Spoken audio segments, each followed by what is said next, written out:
It's Friday night. That means Silver and Black tonight here on the Mightier 1090 ESPN Radio. Thanks for being with us. We appreciate you.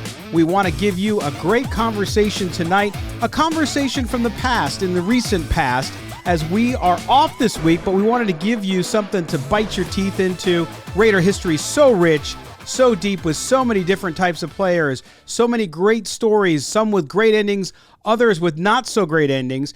But we wanted to bring you our conversation tonight with Todd Marinovich, former USC, of course, and Raiders quarterback, first-round draft pick, the troubled quarterback of the Raiders. We caught up with him in recent years to talk about his journey from college, his journey with addiction, his new career in art, and his connection with the now Las Vegas Raiders. So here it is. We'll see you next week live, but enjoy our conversation with Raiders quarterback Todd Marinovich here on Silver and Black tonight. And today we welcome former Raiders first-round draft pick, selected 24th overall by Al Davis in the 1991 draft. Of course, someone himself who's been walking a path not many of us could understand, nor could he until recently. And that is Todd Marinovich. Todd, thanks for being with us here today on Silver and Black today. Right on. It's great to be here, Scott. All right, man. Well, we certainly appreciate you taking the time. And, you know, I have to tell you, before we dive into some of these subjects about you and your life, which I know you're probably asked about a lot, we've had a lot of fans, a lot of Raider fans, message us over the course of the last year to talk about you and say, hey, what's going on with Todd?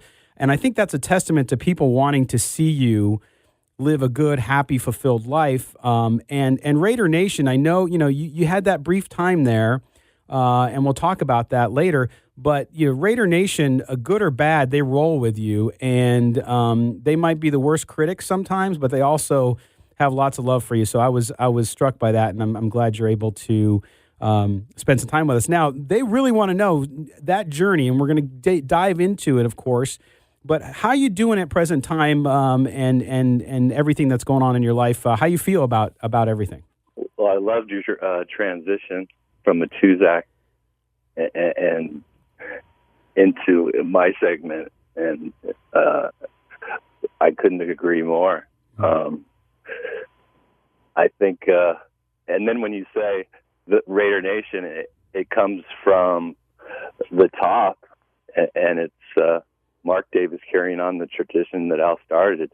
And last year he looked at me and said, Todd, once a Raider, always a Raider. Yeah. That's just not a slogan. It's they live it. Yeah. They do but, it. Go ahead. Sorry. I kind of really, I went to my first Raider reunion last year because and if it wasn't for my roommate and best friend with the Raiders at the time, Andrew Glover, encouraging me to go, I was listening to my head that nobody would want to see me, they roll their eyes, all this fantasy, really fantasy, and it was one of the most incredible weekends of my life. And now I'm part of it. I'll go every year. And guess what? It's moving to Vegas. I know, it's crazy. And that's the thing, we have been, the Raiders are so active in this community already, Todd. And Vegas has all the vice, right? Everybody knows about that. But the community outside of that side of the city is pretty significant. It's grown. It's now almost 2.5 million people here. And the Raiders already have 35 people. They're a year away from moving here. They have 35 people in their foundation. They're doing community work all the time. So we see a lot of those guys like you who played for the Raiders. And some of them played in training camp and didn't make the team, and they're back. Correct. And they're accepted by Mark Davis and the organization. Once a Raider, always a Raider. And they really are appreciative. And it was great to see. I know you were out there last year, like signing autographs and all that kind of stuff. How was that reception from Raider fans when you went out there for the first time? Were you nervous about that at all? Yeah, a little bit. I was really concerned with how some teammates and past guys I didn't play with that were really legends. Yeah. And it was great. It was like, and that's the thing that's amazing when you do get together with guys that you played with. It's like no time had ever passed. Yeah. And I think that, everyone has kind of seen what happened over the course of your career and, of course, your life, because you were under a microscope. And sitting down and rereading that Michael Rosenberg piece, of course, from Sports Illustrated, and if our listeners haven't read it, you should do that.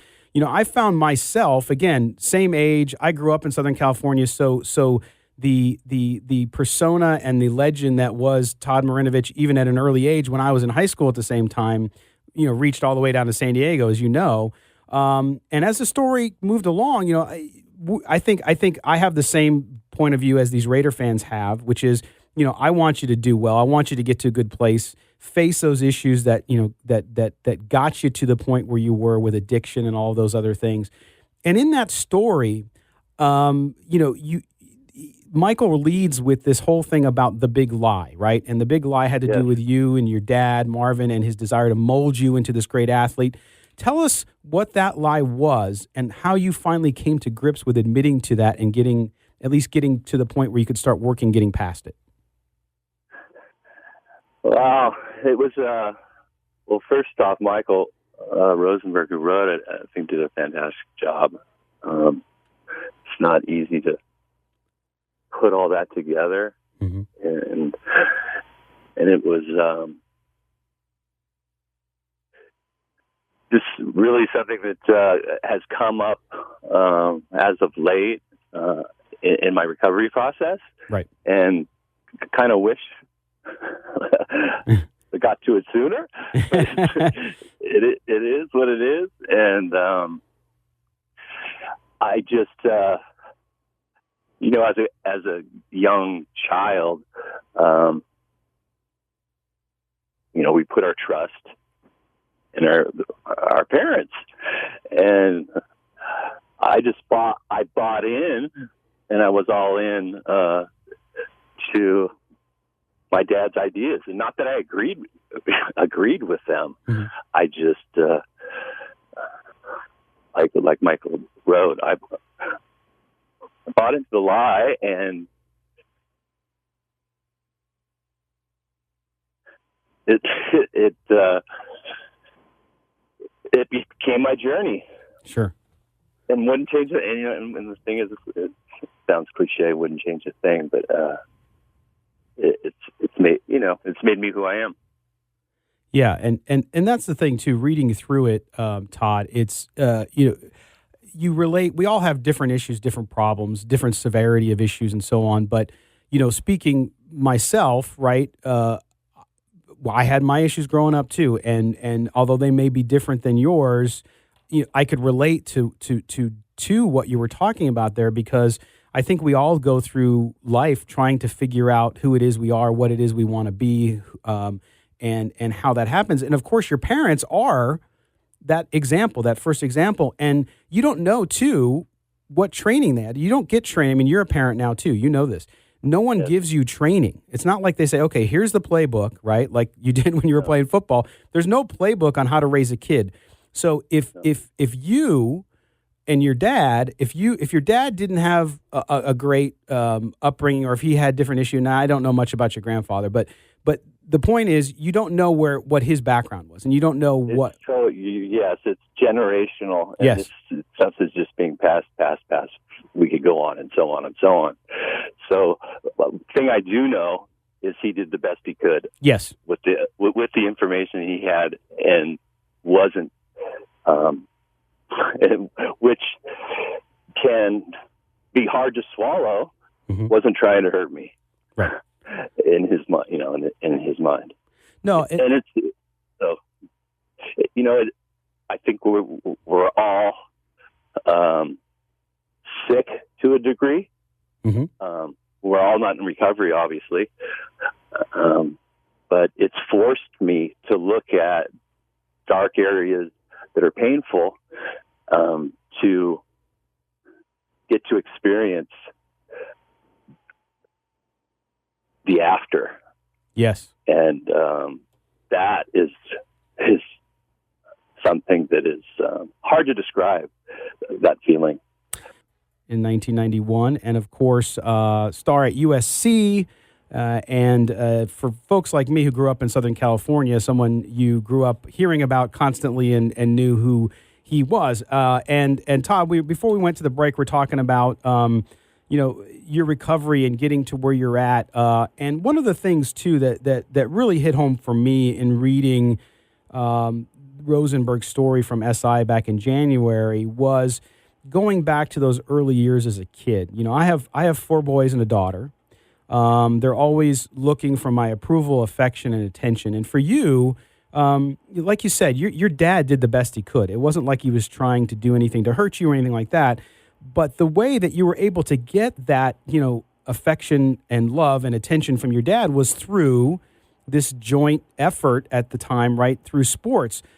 Why do you think it took so long for you to kind of realize how that had happened and how you'd been traumatized and how that led you to some of those very dark places that you've been throughout your life? Yeah, and you're dead on. It is 100% childhood trauma, and I don't think you can survive childhood, any of us, without experiencing some kind of trauma. Mm-hmm. And if it's like I experienced, the physical, emotional, and verbal abuse, it stays with you, and I didn't understand that, and there wasn't really a link,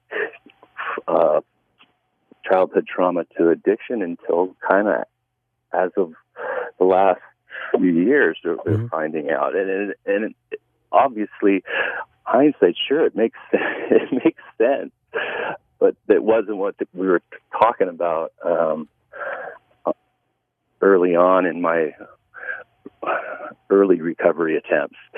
So, and then it's where, you're at as a person, and I've kind of thought a lot about, was this brought to my attention years ago, and I just wasn't ready to hear it. No. And that's a possibility. So it's the journey, and I'm still in it, and will always be in it, and it's something that I've accepted. Yeah, and that I'm with you at that same juncture, which is all of life, your experiences, the pain, the suffering, all that stuff is part of who you are and builds you to a point, and you have to work through it. To your point about trauma, everybody has trauma in their life, different ways, different people that heap it upon them. But clearly that's something. And one, I don't know if you've read or heard about John Eldredge. He wrote a book called Wild at Heart. And in Wild at Heart, he called this thing that you experienced, and I'll be frank, me too, with my own father in different ways, is he calls it the father wound. And he says this father wound is something we all have. Yeah, we all have it, and it's passed on, like you said, generationally. And how your father raises you, they do the best they can. That doesn't mean they're self-aware. It doesn't mean they have the emotional intelligence to do that. And so we have to learn generation by generation to get over that so that we don't pass it on to our kids, or it gets better and better, right? Yes, without a doubt. And I feel it with my own boy. Mm-hmm. And it's Barron turned 10 yesterday. Nice. And yeah, what a big deal! It's the coolest thing going for me. That's great, without a doubt. And I get to pass on through action, and I keep having to remind myself it's not the things that I say. He's watching what I do, and it's the most challenging thing I've ever done. And I love it. Yeah. And talking about, you finally preparation for the interview, I went back and rewatched the 2005 documentary you did, the Marinovich Project with ESPN, and seeing what you were saying then versus what you had said in the article this year, and you're now at a place where you use the word abuse, right, with your dad, mentally, physically. Yes. Was it fear all those years that prevented you from coming to grips with that? You said it, Scott. Yeah. The big one, and didn't even realize that I was motivated by that, and it ruled my life. Yeah, fear. I was scared. Still am. Not as I'm a work in progress, but it's in the DNA almost. It's ingrained. Yeah, that's why. Well, and Todd, we the thing about fear, right, is we all have fears, and you hope that it's not of your dad, right, or that situation. In your case, it was, and you're working through that, which is very encouraging. But we all have it, right, and I think when you recognize it and you then approach dealing with it is when you start to heal. And it sounds like you're starting to get there, which is fantastic. And for me, one of my opinions is, as a dad in today's culture, and this is where I talk about where you growing up under that microscope. I don't think we let kids be kids. We want to shuttle them from practice to practice, activity to activity. Never let them find ways to entertain themselves. You were on that program, which of course, I mean, there was more articles written about your diet than I think your play at one time. I know. Terrible. And this frivolous. And it was a lie. Yeah, it was a lie because I read that too. Your grandparents were giving you McDonald's and Oreos and stuff. Yeah, but that's a kid. You have to, as a father, you prepare them to eventually be adults. But what you need to do is you need to learn on your own. You learn through mistakes. You learn through imagination. You learn through playing around and just kind of being a kid. Should people look at your story as a way to learn how not to do it, or is there a mixed lesson? Is there some things they should look at that you and your dad were part of that were good that they should look at versus the things that are not? I would never say what they should take from it. They're going to take what they're going to take, right? Sure. Yep. And there's a lot there. So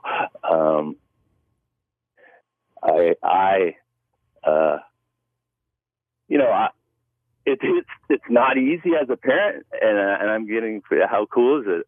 I get to experience this end of it. Yes, of course, I want to protect them, and the thing is, I think I know what's best because I've lived it, right. But I don't know if that holds true. So, yes, I protect them if I see it, an easy one wandering out into the street, but I'm trying to really expose them to as much cool stuff as I know and let them, decide. And and then sports are a part of, I believe in them. I really do. I think they're amazing. They can be amazing. Have we gotten off the path a little bit? Without a doubt. But it's the best thing going, I think, in our culture for kids, because I've experienced it, and maybe I'm just not informed. Maybe there's more, but that's the route that they're athletics, so they like to play. Most kids aren't, like do the running, jumping, and then when it becomes a team, that's why I really wanted team sports. There's a magical quality when you all come together. It's great. So it is, and it teaches kids, I think, important skills about coping, getting along, working together, and that stuff you use not only in sports, but you use when you go to work. You use in your family, and so to me, I agree with you. I think we've gotten off track. I think that this focus on kids playing one sport all year round. I played everything. I wasn't good in everything, but we played everything, right? I mean, that was the point. Yeah, you're robbing them of a different experience in a way. Yeah. Now, if the kid comes up with it himself, I'm just playing one, and because that's what I want to do. I get it. Yeah, If they love a game so much that they want to focus on one, that makes a lot of sense. Well, Todd, we're gonna take another break. When we come back, I want to talk to you a little bit about football and your career and growing up playing the sport, and how some people feel like maybe you didn't love it, but you did because of the involvement of your dad. So we'll dive into that here. All right, there's our first part of our conversation with former Raiders quarterback Todd Marinovich. You're listening to a best of the Silver and Black tonight. We hope you enjoy this amazing conversation. One I'm really proud of in catching up with Todd and giving you some history, especially for younger fans who weren't around when Marinovich was playing for the Raiders, and to see his kind of unraveling and then his recovery. So we're going to take a break. When we come back, we're going to have the second part of our conversation with Todd Marinovich, former USC Trojan, former Los Angeles Raider. That, of course, is Todd Marinovich. Don't go anywhere. You're listening to the Silver and Black tonight here on the Mightier 1090 ESPN Radio. Everyone knows when it comes to NFL football, Raider Nation is the #1 pro football team in SoCal. Disagree? Tough. Talk Raiders every Friday at 6 p.m. on Silver and Black tonight, only on the Mightier 1090 AM.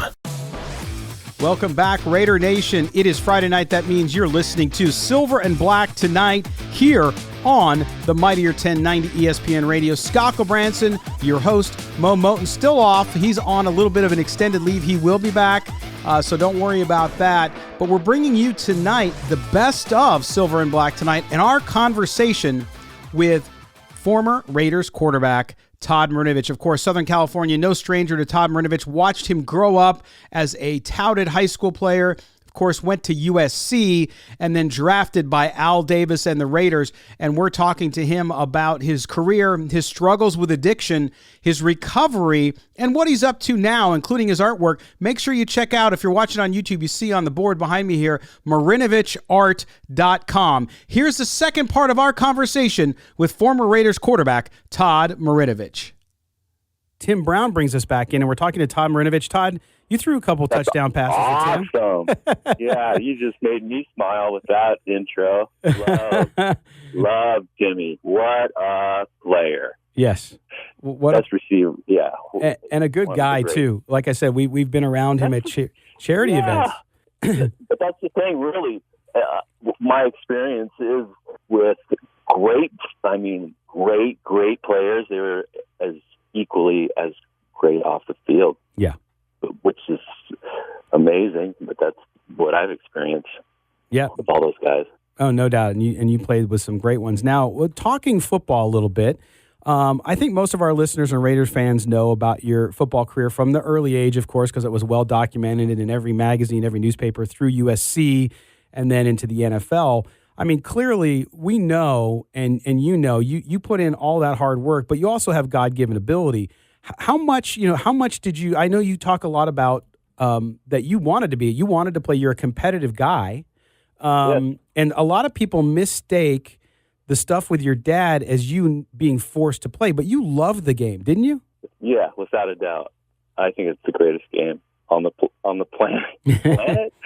But the time that I spent, that's the thing. It taught me that there are no real shortcuts, and this is what my dad just laid out, that if you want to be really successful, this is what successful people do, and he related it to either gymnasts or swimmers, like Olympic caliber ones. They're doing it all day long, right? And I believed it, and so the 3, 4, 5 hours that I would put in, I was getting a break. Yeah. So it's perception. Mm-hmm. And that, and it's again, so well documented, all the work that you put in, and then the fruits of that labor, right, which was your performances in high school, first at Mater Dei and then Capistrano Valley, and then on to USC, where, of course, your dad was also a star. When you got to USC, and you were playing football, and the one thing that I did not know about you until recently was the artistic side, right? And that you got there and were having some trouble adjusting at USC, and then you majored in art. That USC experience, and of course with Larry Smith and all that stuff that's well documented. You were under so much pressure as a young kid, walking in there and starting. I think you're the first starter at USC as a freshman since like 1941 or something like that. That pressure, I mean, how much pressure was it for you, and how did it lead to you really not having a great relationship with the coach? And he did some, I know Allie, who's your girlfriend, you're the mother of your kids, his daughter, you're obviously had a great relationship with her, but with Larry, you had a very mixed relationship. What was that pressure on you, on him, that created that? And how is that where really the seeds of addiction and all that stuff started in earnest as far as actually using? There's a lot. It's a big question, I know. I know. We could break it down a little by little. You can answer a part of it. You don't have to answer all of it. I just started. I riffed, Todd. Shit. Let's see. Well, the pressure at USC. Talk about that. Yeah, that when I just went back, it was a few years back, but they were honoring a couple teams of the past, and so you get to see the current players without all the armor, right? Yeah. And I was what was hands down for me. It was shocking how young they were, and it put in perspective. Like, man, I was them. What I'm looking at, they're kids. They really are. They're young. They're young people, and really young to be in what everybody looks. It is. It was staggering, and it is what it is. Yeah.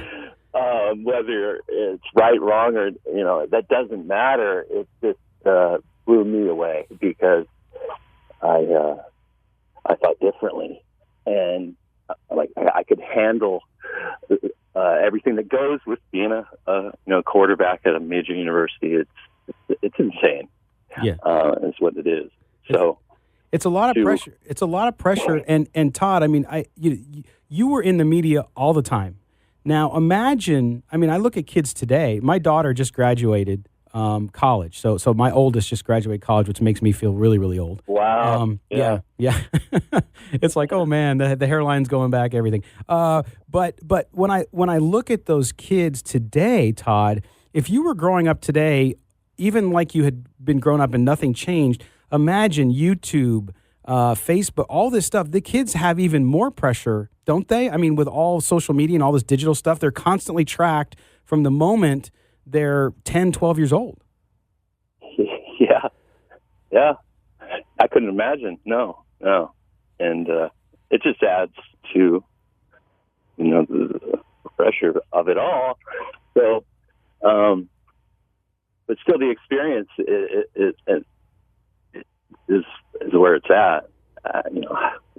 How they handle it is another thing, but they'll get an experience without a doubt. Oh, yeah. I encourage that. Yeah. Experience that. Yeah, no, I think it's important. And again, we all go through what we need to go through. We make mistakes. We have triumphs, and that's all part of who we are. Now, you go from USC, and of course, right before you leave, you had the legal trouble with the arrest, with cocaine possession, all that stuff. And so you slip in the first round because of those issues and the persona that was out there about that you were a troubled guy. But Al Davis doesn't care if you're a troubled guy. If you can play, if you have the ability to play the game and help his team win, he was willing to give guys a chance. So they take you 24th in that first round. Talk about being drafted by the Raiders, which basically your hometown, by the Raiders, and what it was like for you in dealing with Al Davis. Yeah, looking at it, it probably wasn't the best situation because I didn't leave the Coliseum. Yeah. I was right there. My friends and teammates were right across town. I was in Manhattan Beach, and so I would have imploded if I was in New York or anywhere.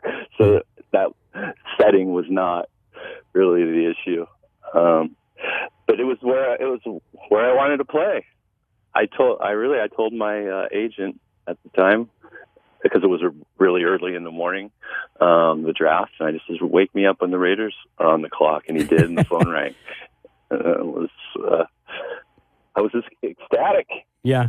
Yeah, and I mean, obviously things started well there, and when you came in for Jay Schrader and played, and that first game you had was phenomenal.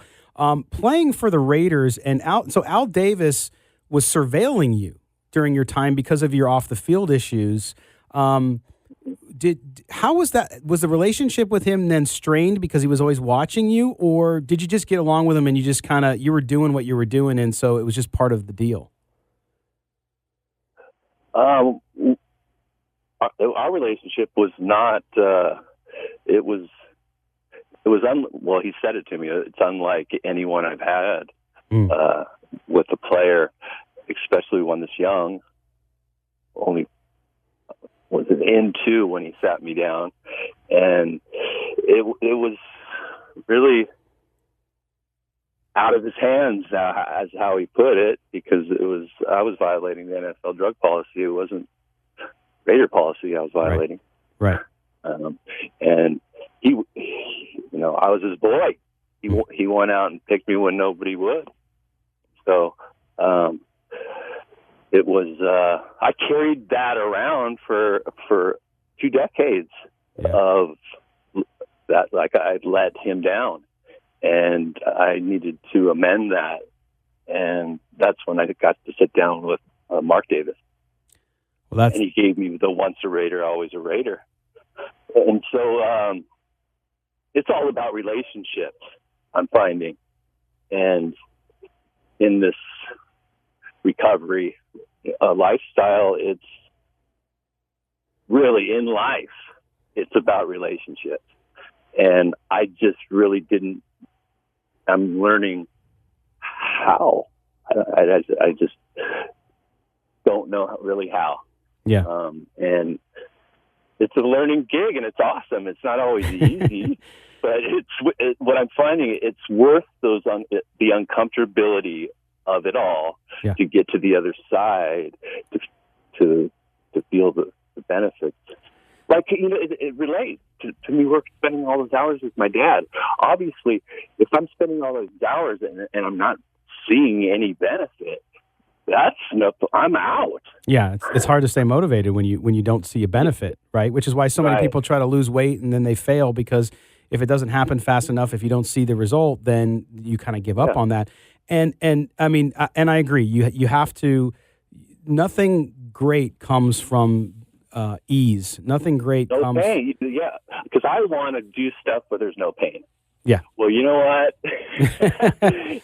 You're not going to like doing that stuff. Yeah. No. And that's what happens. But the emotional stuff. Oh, that's where I want to avoid. Sure. But it's uncomfortable. Yeah. I mean, totally get that.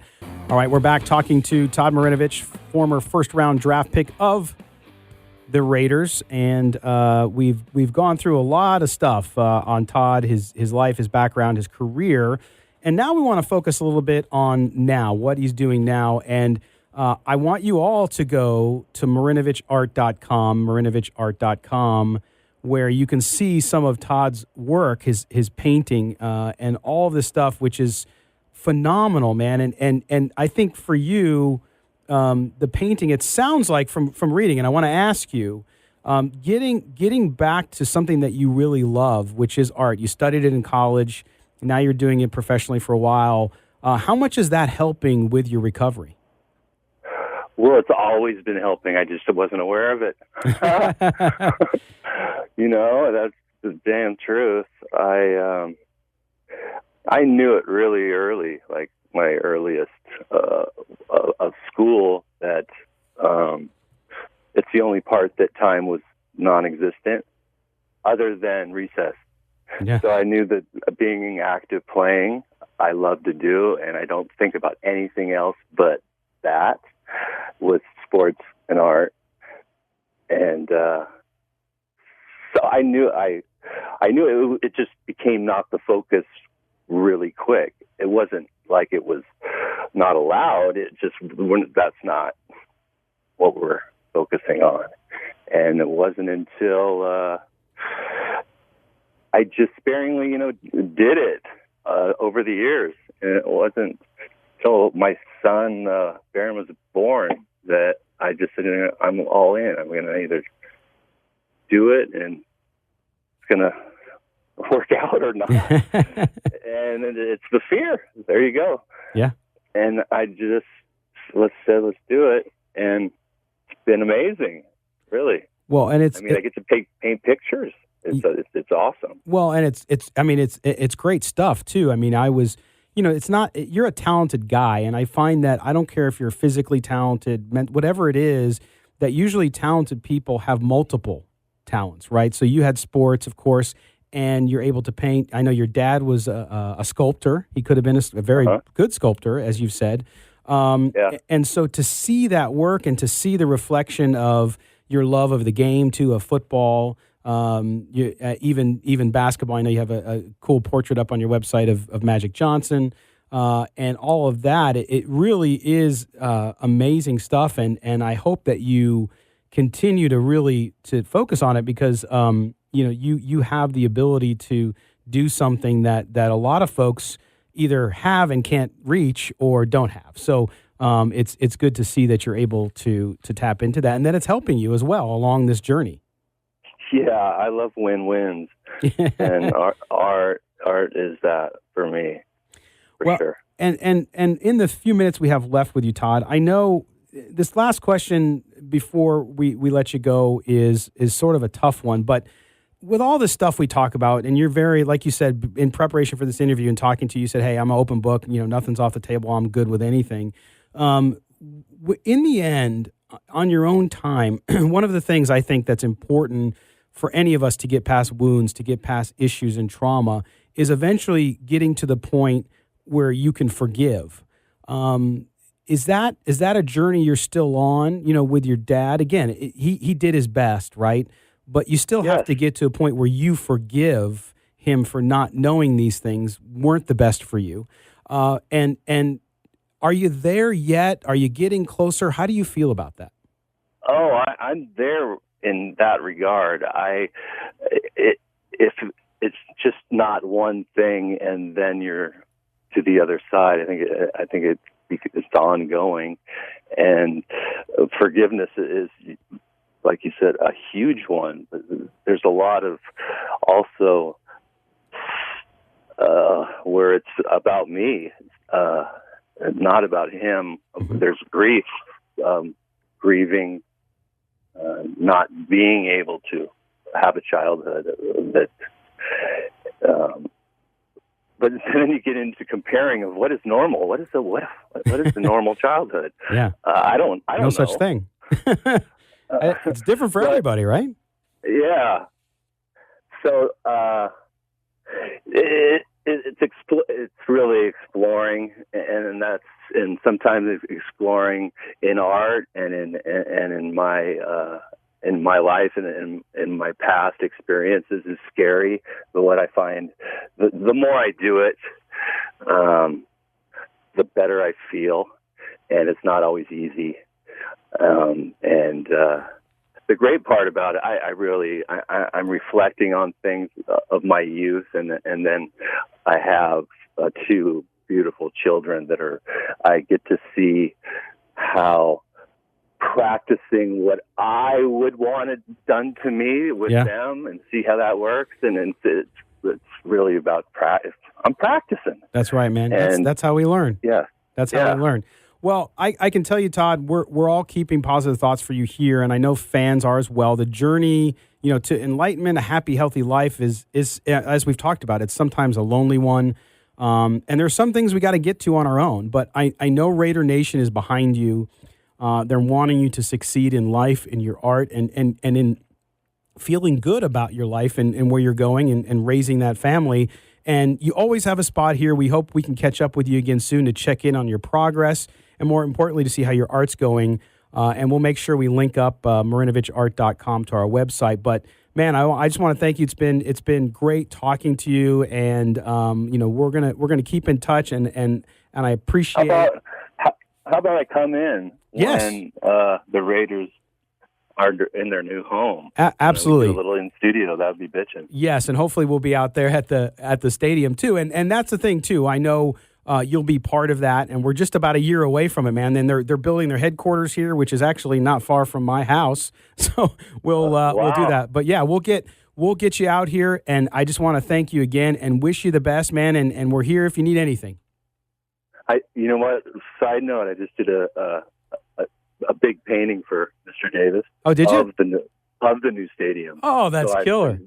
I've been checking progress. It's an amazing building. Yeah, it's going to be cool. I can't wait to see your art. Todd Marinovich, thank you for joining us today, my man. Right on. Thanks for having me, Scott. Well, there you have it, Raider Nation. Todd Marinovich. We hope you enjoyed that conversation. I still am very proud of it. One of our best shows that we've done over the last few years. And I'm a believer in people making comebacks. And yes, Todd Marinovich didn't make a comeback in the NFL. His issues faced him well into his 40s when he finally recovered, and he seems to be doing really well now. Of course, we saw him the opening of the stadium out in Las Vegas. He has artwork in the stadium. He's done artwork for owner Mark Davis. He remains close to the organization. Once a Raider, always a Raider, as you heard from him during that interview. And it's good to see him out there. It's good to see his teammates. It's good to see all of you support him in his sobriety and what he's doing now. So we hope you enjoyed that conversation. We'll be back next week with a brand new show. We appreciate you being with us here. For everyone here at Silver and Black tonight, I am Scott Gulbransen. We'll talk to you next week, Raider Nation.